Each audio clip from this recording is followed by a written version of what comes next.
Բարև ձեզ սիրելի բարեկամներ, դուք դիտում եք Ամեկլուսի Պոստսկրիպտում հաղորդաշարը եւ այսօր իմ զրուցակիցն է մշակութային մարդաբան Աղասի Թադևոսյանը, շնորհակալություն Աղասի, որ եկել եք։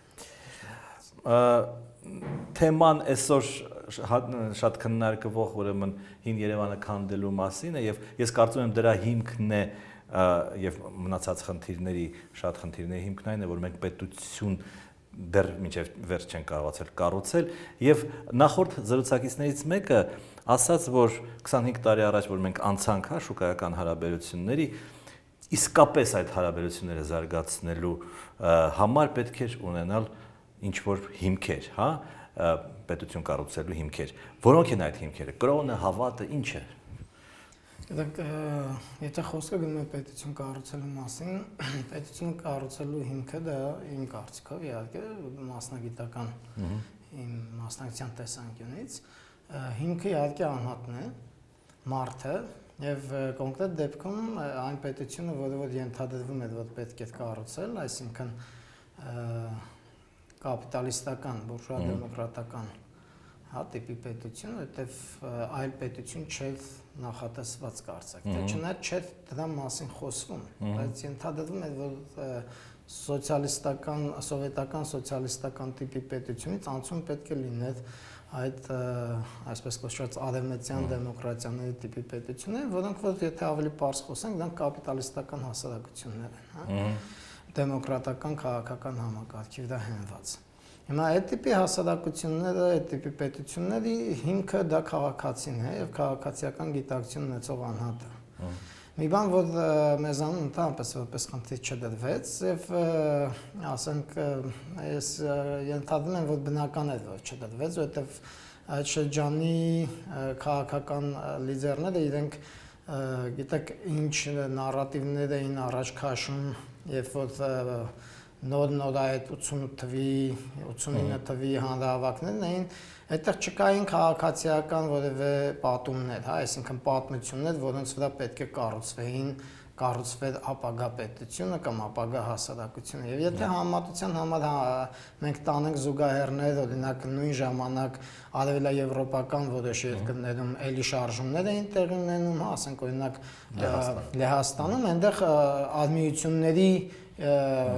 ձևավորման արմիությունների կոնտեքստի մեջ այդ պայքարը գնում նույն ասենք կամ Չեխիայում, որտեղ առաջնորդը Վացլավ Հավելն էր, որը բավականին քաղաքացիական առումով զարգացած եւ նույնիսկ ուներ գրած հոդվածներ, այդ տեսլական ուներ մարդը պետության մասին, այդպիսի առաջնորդներ էին եւ երբ որ գալիս ենք Հայաստան, մենք տեսնում ենք, որ Հայաստանում այդ համատության մեջ շատ նացիոնալիստական, խիստ նեղ ազգայնական, ասենք տիպի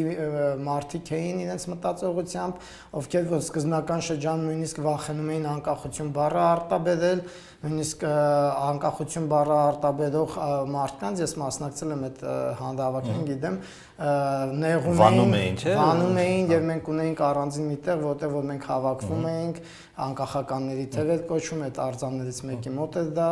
Այսինքն ուզում եմ ասել, որ չկար ընդհանրապես այդ առաջնորդները, ովքեր որ հետո դարձան նաեւ պետության ղեկավարներ, իրենց գիտակցության մեջ չկային այդ տիպի տեսլականներ, իրենք ըստ էության քաղաքացիական դեմոկրատական տիպի մտածողներ չէին եւ իրենք ըստ էության պետական գործիչներ չէին։ Եթե ես դուրս եմ գալիս հրապարակ, հիմա էլ, ասում եմ պետությունը, չէ, ասում եմ քաղաքացին, քաղաքացիական իրավունքները, ինձ կլսեն, թե ինձ ավելի շատ կլսեն, եթե ասեմ ազգը։ Իհարկե, այն հասարակությունը, որ մենք ունենք, եւ որը որ ձևավորվեց այս տարիների ընթացքում իր ինքնության փնտրտուքներում, ցավոք սրտի այնպես ընթացան process-ները, որ ավելի շատ նոր ինքնության, այսպես ասած, փնտրտուքներում կարևորվեց անցյալը, անցյալի այդ էթնիկական արմատների հետ կապված երևույթները, որոնք որ պայմանավորում էին հայաստանցու սովետահայի ինքնությունը եւ պատահական չէ, որովհետեւ սովետական շրջանում էթնիկական ինքնության էլեմենտը կառուցվում էր, որոնց մեջ իհարկե մեծ դեր են ունեցել նաեւ ազգագրագետները, այսինքն իմ գոլեգաները, կառուցվում էր 17-րդ դարի վերջ, 20-րդ դարի սկիզբ այդ ազգային, այսպես կոչված ճակերտների մեջ եմ ասում, մշակույթի կոնցեպտի հիմքի վրա, որը ըստ էության որպես ազգային ներկայացնում է գերշկական մշակույթը։ Եվ այդ գերշկական մշակույթը մի քիչ այսպես իդեալականացված իմաստների եւ ֆորմաների մեջ ներկայացում է որպես ազգային, հա, ասենք օրինակ տարազը, այնպեսի տպավորություն է, որ մեր ամբողջ գյուղացիները հագնում են այդպեսի գեղեցիկ սիրուն շորեր եւ պատտվել են այդ շորերով, բայց մեր գյուղացիները ապրում են ցնցոտիների մեջ։ Հա, այսինքն ինքը իհարկե տարազ ներկայացնում է, բայց չէ ներկայացնում իրականություն։ Չէ ներկայացնում է շրջանի իրականությունը եւ մենք խոսելով մեր ազգայինի մասին մենք կարծեք թե փորձում ենք միշտ իրեն այսպես փաթեթավորել շատ գեղեցիկ ձևով եւ ցուցադրել մի բան, որը որ չափազանց իդեալական է եւ դա գիտեք ինչ, դա շատ վտանգավոր մի բան է, որովհետեւ դու ինքդ քեզ խափում ես իբր թե դու շատ կատարյալ ես։ Եվ այդ ժամանակ որպես անհատ եւ որպես անհատների հավաքականություն դու չես կարողանում իրականությունը իրականորեն նկարագրել։ Եվ եթե որևէ հասարակություն իրականությունը չի նկարագրում իրականորեն, նա ըստ էության դատապարտված է սխալ գործողություններ անելու, որովհետեւ եթե դուք adekvat իրականություն չեք նկարագրում, ձեր գործողությունները չեն կարող իրականությանը համարժեք լինել։ Այսինքն ինչը որ տեղի է ունենում հիմա մեր մոտ, դրա համար այն, որ մենք չենք նկարագրում մեր պետականաշինության խնդիրները քաղաքացիականության կոնտեքստում, այլ նկարագրում ենք ազգային ինչ-որ էթնիկական, այսպես ասած, էմոցիոնալ հիմնականում գունավորումների շրջագծում, դա բերում է նրան, որ մեզ շատ հեշտ է լինում խաբել նրանց կողմից, ովքեր որ այսօր, այսպես ասած, վեստել են իշխանական լծակների իրենց ձեռքը եւ փորձում են ամբողջ ռեսուրսները այս փոքրիկ երկրի ծառայեցնել իրենց փոքրիկ ընտանիքների կամ ասենք իրենց ընկերների եւ այդ նոր տիպի, այսպես ասած, կլանների շահերին։ Եվ ստացվում է այնպես, որ ազգայնականությունը այսօրվա չափազանց ձեռնտու է այսօրվա իշխանություններին, որովհետև նրանք դրա միջոցով կերակրում են, այսպես ասած, այն մարդկանց մեծամասնությանը, ովքեր որ իրականության հետ ըստ էության այդքան էլ adekvat չեն հարաբերվում։ Այդ անցումային շրջանում, երբ որ չկա, հա, պետություն, անխուսափելի պետք է այդ ձեր ասած այդ տիրմը բարձրանա իր պատկերացումներով, չգիտեմ, որ գեղեցիկը դա ինչ որ մեծ պլպլան բան է, հա, ես ուզում եմ ասեմ, այ Երևանը կառուցելու այս 25 տարին նույնն է ցույց տալիս, թե այնուամենայնիվ կարող են լինել մարդիկ, ովքեր մշակութային ճիշտ ուղղություն են տալիս։ Գիտեք, իմ կարծիքով մեր այսօրվա իրականության ձևավորման վրա շատ մեծ ազդեցություն ունի սովետական անցյալը։ Մարդիկ, ովքեր որ պետք է կարողանային հակազդել այդ ձեր ասած տիղմին, ովքեր որ եթե շատ ավելի կոնկրետ տեսնենք թե այդ մարդիկ ովքեր են, դրանք թաղերում, տարբեր թաղամասերում, ասենք հիմնականում, այսպես ասած, խուժանությամբ զբաղվողներն են, հա, ժողովրդի լեզվով ասած, մենք դրանցից շատերին գիտենք, դրանք դասարաններում ամենավատ սովորողներն են եղել, ամենաանկարգապահ, ամենաանկարգ մարդիկ են եղել, չարությամբ առավելապես աչքի են գնող, մյուսին վնաս պատճառելու, այսպես ասած, բնավորության գծերով եւ այլ, այսինքն ապա սոցիալական անհատներ են հիմնականում։ Եվ այդ անհատները բնականաբար քաոտիկ իրավիճակներում ավելի մրցունակ են։ Եվ ստացվեց այնպես, որ Հայաստանում, երբ որ ձևավորվեց քաոտիկ իրավիճակ, նրանց հիմնական մրցակից կարող է լինել այնպիսի խավը, որը որ կարող է ինքնակազմակերպվել։ Եվ ցավոք սրտի այդ ինքնակազմակերպման ունակություններ ունեցող սոցիալական խավեր Հայաստանում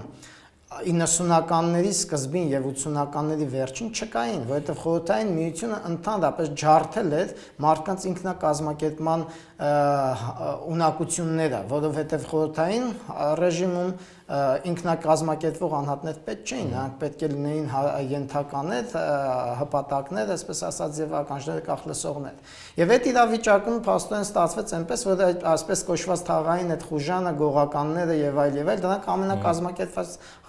սոցիալական միավորները դուրս եկան, եւ պատահական չի, որ հետագայում դրանք աստիճանաբար լծվեցին ազգային ժողով, կառավարության մեջ, ասենք մենք գաղտնիք չի, որ ունենք այսօր եւ ազգային ժողովի падգամավորներ եւ նախարարներ, ովքեր որ իրենց ըստ էության անցյալով թաղային խուժաններ են։ Ես անցած օրը լսում էի մի հարցազրույց, մարդը չէր կարողանում ինքը հասկանում է, որ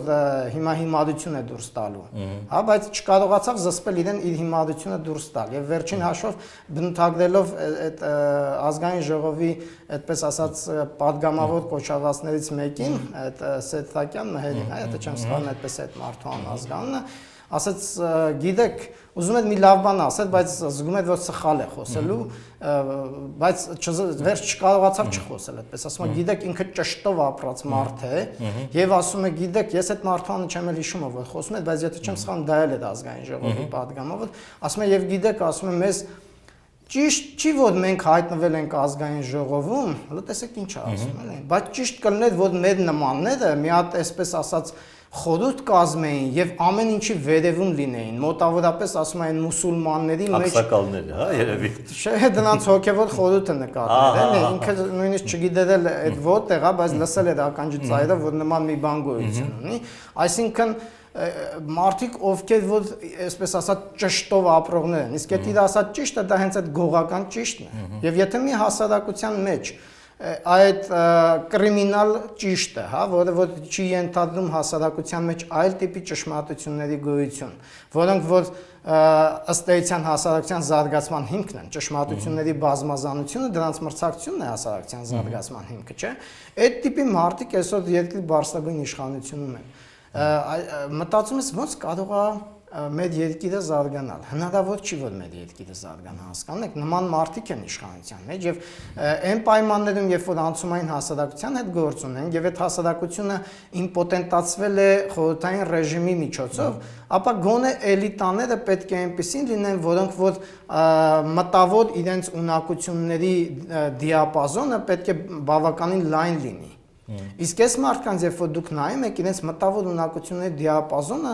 չգիտեմ, խայտարակ ցածր մակարդակի վրա է։ Նրանք նույնիսկ չգիտեն, որ աշխարհում գոյություն ունեն ինչ ասենք արդեն նվաճումներ։ Խոսքը տեխնոլոգիական նվաճումների մասին չէ, այլ հենց հումանիտար եւ հասարակագիտական մտքի նվաճումների մասին է, սոցիալական կառուցվածքների նվաճումների մասին է, կառավարման նվաճումների մասին է, հա, նրանք այնքան հեռու են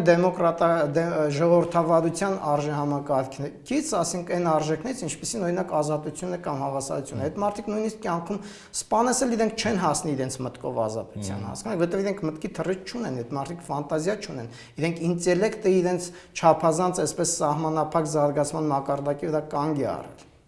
Արդյոք այդ ձեր ասած այդ մարդիկ, հա, նրանք նաև ինչ որ սեգմենտավորված են։ Նկատի ունենալով այ նույն Սեթրակյան մահերը չեն ասում Սեթրակյան, ասում են Թոխմախի մահեր կամ Յուվեցի կարո, այսինքն նրանք ներկայացնում են իրենց թաղը, հա, իրենց գյուղը, իրենց, չգիտեմ, իրենց փոքր համայնքը։ Գիտեք, ցավը հենց այդ է, որ նման մարդիկ, ասենք, կարող են քիչ թե շատ, ասենք, գյուղական միջավայրերում լինել հեղինակություններ կամ այդ փակ միջավայրերում։ Բայց հենց խնդրեմը այն է, որ անցումային այդ տարիներին այդ մարդիկ ստացան, իրենք էլ երևի չէին հավատում, որ իրենք կհայտնվեն այդպիսի բարձրագույն իշխանության մարմիններում, որովհետև դա իրոք հավատալու բան չէ, որ նման ունակությունների, սահմանափակ ունակություններ ու կարողություններ ունեցող մարդիկ կարող են երկրի ամենաբարձրագույն կառավարման մարմիններում հայտնվել։ Դուք հասկանում եք, ինչ է նշանակում ազգային ժողով։ Ազգային ժողովը դա մի կառույց է, որտեղ որ որոշվում են, թե որոնք են ճշմարիտ ճանապարհները, այսինքն օրենքները, որոնց միջոցով պետք է հասարակությունը ապրի եւ զարգանա։ Եվ եթե մարդիկ, ովքեր որ իրենց համար ճիշտ է, այդ գողական ճիշտն է, այդ մարդը գալիս է ազգային ժողովում, այդ դրանով է փորձում առաջնորդել։ Դուք հասկանում եք, իրանք երկիրը ուր կարող են տանել։ Արդեն տարել են։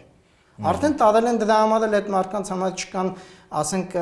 արժեքներ, իրենց միակ արժեքը դարձել է փողը։ Եվ դա մենք տեսնում ենք նաև թե ինչ է տեղի ունենում ամենուր, ասենք տարածականորեն էլ է դա երևում, ասենք նույն Երևան քաղաքի տարածական պատկերի փոփոխությունը, մշակութային լանդշաֆտի փոփոխությունն է, այդ մարդկանց ովքեր որ այսօր անում են, դա բարբարոսություն է բառից իմաստով։ Դա միստիկ հարց տամ, հա, միջանկյալ։ Իմ զրուցակիցներից մեկը ասում է, որ նորմալ ինչ-որ ցիկլ ավարտելու համար պետք է 40 տարի, դե երևի Աստվածաշնչից եւ մնացածից։ Մենք 25 տարի ապրել ենք, մնաց 15 տարի։ Դա հնարավոր բան է, թե չէ։ Գիտեք, ըստ էության դա սերնդափոխության մասին է խոսքը գնում։ Այսինքն, երբ որ մենք նայում ենք, թե քանի տարի հետո է գալիս նոր սերունդը, Հիմա մենք ունենք մի սերունդ, որը չի ապրել խորհրդային միության 25 տարեկանները։ 25 տարեկանները, եւ դրանցից վերևինները, բայց նաեւ ունենք սերունդ, միջին սերունդը, որը խորհրդային շրջանից եկողներն են եւ որոնք դեռևս դիմադրում են այս սերնդին։ Բացի այդ նրանք նաեւ փոխանցում են իրենց արժեքները այդ սերնդին եւ այդ սերնդի մեջ վերարտադրում են իրենց, հա։ Հիմա եթե նայենք թե ինչքան ժամանակ պետք է որպեսզի այդ գոնե մեկ սերունդ պատտվի, հա, այսինքն մեկ սերունդ այն իմաստով որ այս 25 տարեկանները իրենք էլ ամուսնանան եւ իրենց երեխաները ունենան, որպեսզի այդ սովետական հետքը մի փոքր փոխվի, ապա նույնիսկ 40 տարին է քիչ, մի քիչ էլ ավել է պետք, հա, ասենք եթե հիմա որտեվ ամուսնական միջին տարիքը աճել է, առաջ եթե մարդիկ 20 տարեկանում 21-22 էին ամուսնանում երեխա ունենում եւ կարելի է ասել 40-45 տարին կարող է այդ ցիկլին համար բավական լինել, հիմա 50-60 տարին հավզիկ կբավարարի, որպեսզի նման սերնդափոխության ինչ որ այնպիսի որակ առաջանա, որ նոր տիպի մտածող մարդիկ առաջանան, որտեվ Հայաստանի Պրոբլեմը դա մտածողության որակներն են։ Իսկ այն սերունդը, որը ծնվել մեծացել է խորհրդային միությունում գողական է գնացել, ապրել է խորհրդային միությունում գողականի ճշտով եւ նման ասենք արատավոր ինչ որ ձևերով, այդ մարդիկ չեն կարող նորմալ պետություն կառուցել, ասում եք, նրանց մտածողությունը մտքի թռիչքը թաղային մակարդակից այնքան չի գնում։ Խոսելով մոդելների մասին, հա, հաճախ վկայակոչում են սինգապուրյան մոդելը, հա, որ Սինգապուրում եկավ ավտորիտար ղեկավարը եւ ամեն ինչ դզեց եւ այլն, բայց պետք է երևի հաշվի առնել, որ դա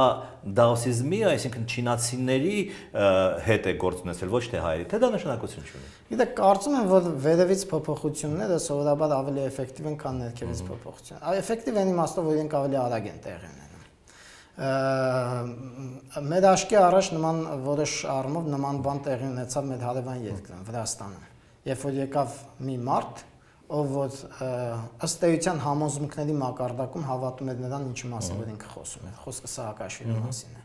Ում որ ինչ ձև ասես չպիտակավորեցին, էլ գժից սկսած մի քիչ տարօրինակություններով մարդ, չէ, որի վրա բավական շատ աշխատում էր նաև ռուսական ռոպագանդան, չէ, այդ պուտինյան համակարգը, որպեսզի սևացներ այդ գործին, բայց վերջին հաշվով Սաակաշվիլին իր կառավարման այդ մի քանի տարիների ընթացքում կարողացավ Վրաստանում այնպիսի բեկումնային փոփոխություններ անել, որ այսօր Վրաստանը արմատականորեն տարբերվում է իր զարգացման ստրատեգիաներով Հայաստանից։ Անզեն աշկովել է դա երևում։ Գոնե ասենք այնպիսի դեմքեր, ինչպիսին որ այսօր մենք ունենք ազգային ժողովում եւ կառավարությունում, այդպիսի դեմքեր Վրաստանում չեք կարող արդեն տեսնել։ Հա, այսինքն ուզում եմ ասել, որ իհարկե մշակութային հիմքը կարևոր է, բայց դա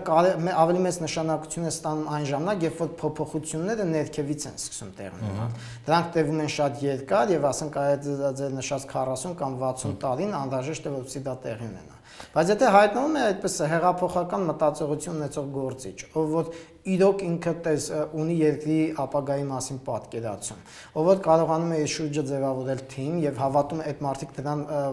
դրա կրողներն են, համոզմունքի մակարդակում կրողներն են, ովքեր պատրաստ են պայքարել դրա համար, վտանգել նույնիսկ իրենց կյանքը այդ խնդիրները լուծելու համար, այդ ժամանակ շատ ավելի կարճ ժամանակում ցանկացած երկրում կարծում որ հնարավոր է տեղի ունենա նման փոփոխություններ, որովհետեւ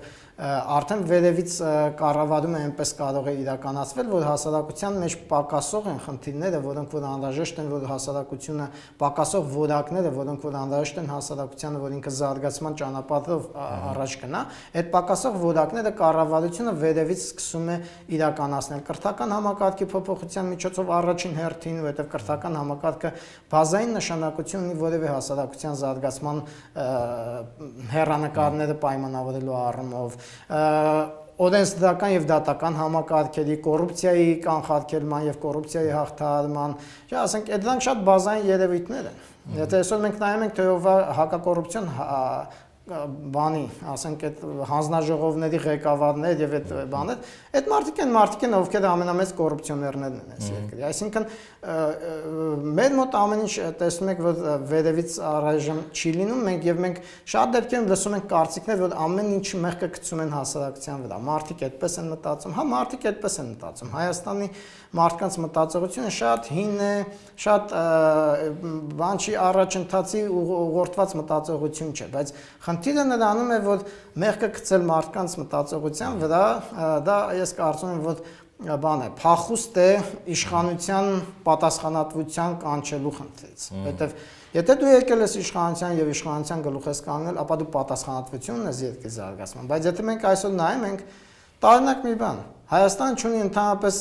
ռազմավարական նպատակ։ Մենք չունենք այն հարցի պատասխանը, թե ինչպիսի երկիր ենք ուզում դարձնել Հայաստանը։ 25 տարվա երկիր ենք, պետություն ենք, 25 տարի մենք ունենք պրեզիդենտ, 25 տարի մենք ունենք ազգային ժողով եւ 25 տարի ունենք կառավարություն, դրանց կերակրում ենք, սնուցում ենք մեր հարկերի միջոցով եւ դրանցից ոչ մեկը այդ հարցի պատասխանը դեռ չի տվել։ Իսկ եթե այդ մարդը ասի, որ մեզ պետք է եվրոպական, ինչպես որ դուք եք ասում, չէ, 88-89 թվականին պետք է ասեին կամ պետք է պատկերացնեին այսպեսի։ Հիմա այդ մարդը այդպեսի պատկերացնում է, ենթադրենք պրեզիդենտը։ Նրան ռուսները չեն խփի եւ Հայաստանը ընդհանրապես։ Գիտեք, ես դա համար եմ ասում, պետք է մարդ, ով որ նաև ռիսկային է, ով որ իր համոզմունքը կրողն է եւ ով որ հայրենասեր է բառեզբուն իմաստով։ Սաակաշվիլին, ինչպես տեսակ, ռուսները չխփեցին, հա։ Բայց Վրաստանը մի քիչ բան արեցին, փոքրացրեցին։ Փոքրացրեցին, ամեն ինչ ունի իր գինը։ Եվ եթե դու ուզում ես պետություն կառուցել, դու պետք է հասկանաս, որ որոշ դեպքերում որոշ բաներ պետք է զիջես։ Եվ դու այդտեղ որպես լիդեր, որպես առաջնորդ պետք է կարողանաս շատ հստակ տարբերակես առաջնահերթությունները, որոնք են առաջնահերթությունները եւ որն է առաջինը, որը երկրորդը։ Եթե դու նման խնդիրներ չես կարողանում ինքդ անհատապես անել եւ քո թիմում դա չի հաջողում քո թիմի միջոցով անել, ապա բնականաբար որպես կառավարող խումբ եւ լիդեր այդ մարդը ոչինչ էլ չի կարող անել։ Ընդամենը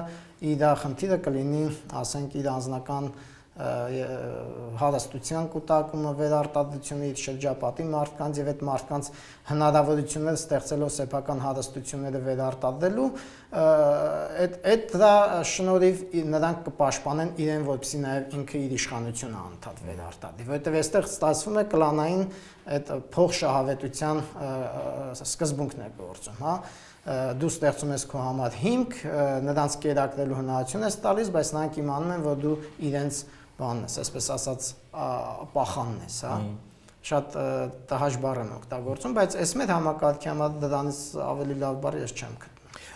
Երբ որ մենք ասում ենք պետք է քաղաքացիական հասարակական լինի, եվրոպական մոդել լինի եւ այլն, դրան հակազդում են նաեւ մտավորական մարդիկ, հավանաբար Ռուսաստանից ազդված, բայց Եվրոպան այդ տեսակ ինչ եղավ, հա, Գեյրոպա, չգիտեմ, լիբերալներ, միգրանտները խեղդում են եւ այլն, այսինքն Եվրոպայի մայրամուտն է տեղն։ Դրան ինչ կպատասխանեք։ Գիտեք, նախ մի ճշգրտում մտցնեմ։ Ես ամենևին էլ չեմ ասում, որ Եվրոպան դա միակ օրինակն է, որին պետք է ձգտել։ Խոսքը դրա մասին չի։ Խոսքը նրա մասին է, որ որպես պետություն դու պետք է ունենաս նպատակներ եւ կարող է եւ որպես քաղաքական էլիտա դու պետք է ունենաս այնքան ունակություն, որ նպատակ ձևակերպես քո պետության զարգացման։ Այդ նպատակները կարող են եւ ամենևին էլ չլինել դեպի եվրոպական ուղղորդվածության, դրանք կարող են այլ կերպ լինել։ Հիմա դա մի խնդիր, երկրորդը, բայց ամեն դեպքում փաստ է, որ այսօր աշխարհի միակ զարգացող հատվածը դա Եվրոպան է եւ Հյուսիսային Ամերիկայի երկրներն են, հա։ Հիմա շատ པարզ հարց է դառնում, եթե դու փոքր երկիր ես եւ դու խնդիր ունես զարգացման համար ինտեգրվելու, ապա եվրոպական ինտեգրումը քո ճանապարհներից երևի թե լավագույնն է, եթե ոչ միակը, հա։ Հիմա ասենք, ապա այդ դեպքում մտավորականության խնդիր է, չէ՞ որ դու բարձրացնում։ Ինչ է մտավորականությունը մտածում այլ կերպ, հա։ Գիտեք, մտավորականությունը մի բան է, ինտելեկտուալները մեկ այլ բան են։ Երբ որ մենք ասում ենք մտավորականություն, ես ավելի շատ այդ մարդկանց մեջ պատկերացնում սովետական մտավորականությունը կամ դրանց վերարտադրված երիտասարդ ծերունդը։ Ինչով է այդ մտավորականությունը աչքի են գնում, այդ մտավորականությունը չուներ ինքնուրույն մտածելու ունակություն։ Այդ մտավորականությունը իրականացնում է այսպես կոչված ավտորիտար դիսկուրսը, ռեալիզացնում է կյանքի հետ կոչում իր ոլորտում։ Եթե նա գրող էր, ապա նա գեղարվեստական լեզվի միջոցով էր պարտիայի լեզուն, պարտիայի որոշումները արտացոլում, այսինքն ինքը ճշմարտություններ ստեղծող էլիտա չէր, ինքը պատրաստի ճշմարտությունները թարգմանում էր իր մասնագիտական լեզվին եւ ռեալիզացնում էր։ Այդ տիպի մտավորականությունը ինքը շատ հետաքրքիր բան է տեղի ունեցել իր հետ սովետական Ռուսաստանի գաղութացման տարիներին, երբ որ Հայաստանը գտնվում էր գաղութային կախվածության մեջ սովետական Ռուսաստանից, սովետական Հայաստան, հա, իրենք ձևավորեցին Հայաստանում ներքին գաղութարարների մի շերտ։ Դա տերմին է կոլոնիալիստական տեսության մեջ, ովքեր են ներքին գաղութարարները։ Դրանք տեղում այն մարդիկ են, ովքեր որ տարածում են այն մտայնությունը, որ հայերը, հայաստանցիները իրենք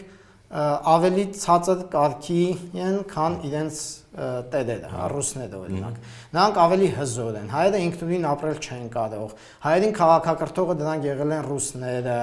Ռուսերեն լեզուն ավելի էլիտար լեզու է, քան հայերեն լեզուն։ Օրինակ, այս ամեն ինչը մենք սովետական միության շրջանում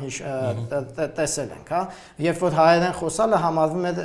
այսպես ասած, այդ ռուսախոսների կողմից գեղցիների գործ, հա։ Ասենք ռուսական դպրոց երեխային տանելը արդեն համարվում էր պատվարժանության նշան, հպարտության նշան եւ այսպիսի բաներ, հա։ Եվ այդ ներքին գաղութարարների շերտը, ովքեր որ ձևավորվեցին Հայաստանում սովետական տարիներին, իրենք արդեն վերարտադրում էին գաղութատիրոջ գաղափարները երկրի ներսում։ Եվ այդ գաղափարներից մեկն էլ այն է, որ Հայաստանը առանց Ռուսաստանի ապրել չի կարող։ Եվ դա համոզմունքի պես խրված է մեր հասարակության մեջ, եւ դա վերարտադրվում է հենց այդ շերտի կողմից։ Բայց այսօր դրանց զուգահեռ կան նաև ինտելեկտուալներ, ովքեր որ այլ տեսակի դիսկուրս են ծավալում, այսինքն իրենք խոսում են նրա մասին, որ Հայաստանը կարող է եւ իրավունք ունի ինքնուրույն իր ճանապարհը ընտրել, եւ դրանցից մեկը կարող է լինել եվրոպական ընտրությունը, որը որ քաղաքակրթական մյուսը առաջարկում է այդ էլիտան Ռուսաստանի ընտրությունը, հա, ասենք հիմա այս երկու գաղափարներն են ըստ էության մրցակցության մեջ, մեկը բավականին հին եւ սովետական միությունից ժառանգված, ես կասեի նույնիսկ ցարական Ռուսաստանի շրջանից եկող երևույթ է,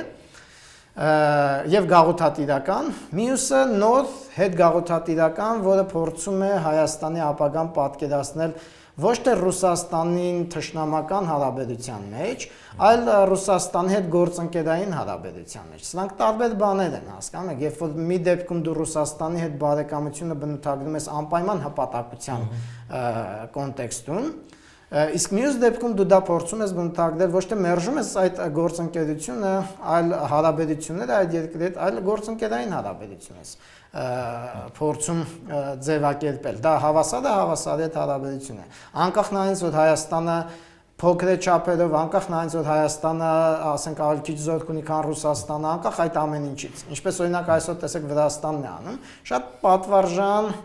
հարաբերություններ է կառուցում եւ կկառուցի ապագայում Վրաստան շատ ավելի լավ հարաբերություններ կունենա Ռուսաստանի հետ, համոզված եմ ես, քան Հայաստանը։ Որովհետև Հայաստանը այսօր ստրուկի հայկական էլիտան, այսպես ասեմ, քաղաքական ղեկավարությունը այսօր ստրուկի ենթակա այդ հպատակի դիրքից է միշտ հարաբերվում Ռուսաստան եւ դա շատ ստորացուցիչ է, քիչ թե շատ իրեն հարգող հայ մարդուն։ Լավ, վերջին հարցը, այսօրվա 25 տարեկանները վերադառնով նրանց։ Երբ որ նրանք դառնան որոշում ընդունողներ, դառնան էլիտա, չգիտեմ, մտնեն եթեր, մտնեն լսարաններ եւ այլն եւ այլն։ Նրանք կունենան ինչպիսի մտայնություն, ինչպիսի համոզմունքներ։ Գիտեք, շատ դժվար է ապագայի մասին կանխագուշակումներ անել եւ ես այդ համարում այդքան էլ մի քիչ անշնորհակալ գործ, բայց ամեն դեպքում նայելով այսօրվա զարգացումները ես կարող եմ մի բան ասել, որ մենք կունենանք շատ ավելի բազմազան հասարակություն, քան ունենք այսօր։ Այսինքն բազմազանությունը կլինի նրանում, որ կլինեն տարբեր կերպ մտածող մարդիկ եւ ըստ էության Հայաստանը այդ բազմազան մտածող մարդկանց երիտասարդության շնորհիվ, ովքեր որ ապագայում կդառնան միջին սերունդ եւ հնարավոր իրենք վերցնեն կառավարման, մտնեն կառավարող էլիտաներ, մշակութային էլիտաներ, տարբեր տեսակի էլիտաներ, որոշում կայացնողների մեջ կհայտնվեն, ապա այդ ժամանակ ավելի քաղաքական կդառնա Հայաստանի կյանքը։ Այսօր Հայաստանի կյանքը ըստ էության քաղաքական չէ, որովհետև այդ բազմազանությունն է, որ հնարավորություն է առաջացնում ստեղծել գաղափարներ։ Գաղափարները շատ ավելի հզոր բան են, քան փողը։ Եվ գաղափարների արդեն արկայության դեպքում հնարավոր է, որ տեղի ունենան բախումներ հասարակության մեջ, ձևավորվեն նոր քաղաքական ուժեր, որոնք որ ավելի իրականում քաղաքական են, հա, այսինքն այդտեղ մարդիկ կոնսոլիդացվել են վերացական արժեքների շուրջ, ընդհանուր տեսլականի շուրջ, երկրի մասին ընդհանուր նպատակների շուրջ, զարգացման ծրագրերի շուրջ, եւ իրենք կարող են ունեն այնքան ունակություններ, որ կարող են իրենց մտքերը, իրենց գաղափարները հասարակության մեջ տարածելով հասարակության մեջ գտնել իրենց դաշնակիցներ։ Եվ այդ ժամանակ կարող է տեղի ունենալ Հայաստանում իրականում ձևավորվել քաղաքական դաշտ, որտեղ որ տարբեր քաղաքական ուժեր կարող են պայքարի միջոցով արդեն բազմազանեցնել նաև քաղաքական էլիտան։ Ես սրա հնարավորությունը տեսնում եմ Հայաստանում, որտեղ տեսնում այդ նոր երիտասարդությանը այսօրվա եւ հետևից եկող սերունդը 12, 13, 14 տարեկաններին եմ ես նայում, նրանց մեջ բազմազանությունը ավելի շատ է։ Այսինքն նոր ձև մտածող երեխեքը ավելի են շատ անում։ Եվ սա շատ լավ է, սա անխուսափելի է զարգացումը, եթե իհարկե ասենք այսօր այս ռեակցիոն իշխանությունները, որ այսօր Հայաստան ռեակցիան խեղդում է ուղղակի, գնալով խեղդելու է, եւ աստիճանաբար այս ռեակցիոն իշխանությունները միգուցե եւ Աստված չանի, բայց միգուցե եւ գտնեն ձևեր, եթե մնան անվերահսկելի աշխարհի կողմից, այդ նոր զարգացող սերնդին տգիտացնելու։